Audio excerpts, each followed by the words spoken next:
Asking our non-hairdresser boss to do a voice over. Okay, in this video you can see the bleach being applied to the hair for a balayage effect. This will lighten the areas that it is applied to.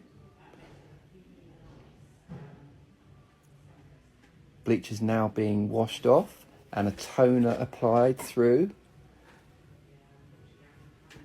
Client's at the sink and the fringe is currently being separated so we can section that out, and the bleach is now being applied again to this area. And now on the other side.